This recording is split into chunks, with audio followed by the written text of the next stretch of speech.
Tragedi pembegalan kembali terjadi di Jalan Ranuyoso pada Kamis pagi. Kali ini menimpa seorang laki-laki asal Jember yang hendak ke Malang. Pria berusia 34 tahun tersebut ditemukan tewas mengenaskan di Desa Wonoayu, tepatnya di Jalan Ranuyoso sebelah utara Pasar Wonoayu, Lumajang, pada pukul 4 pagi tadi.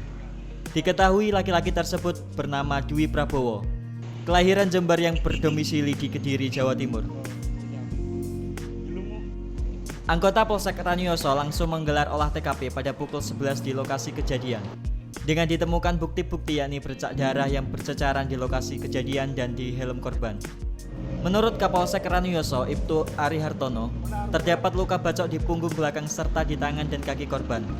Polisi menduga laki-laki tersebut korban begal. Korban ditemukan oleh masyarakat pada pukul 4 pagi dengan posisi tertelungkup di pinggir jalan raya Ranuyoso, Lumajang. Untuk identitas korban namanya Dwi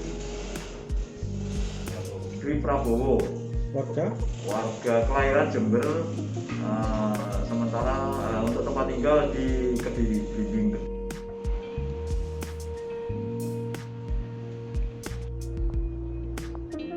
Sementara itu, korban langsung dibawa ke Rumah Sakit Umum Daerah Dr. Haryoto Lumajang untuk keperluan visum dan selanjutnya dipulangkan ke rumah duka.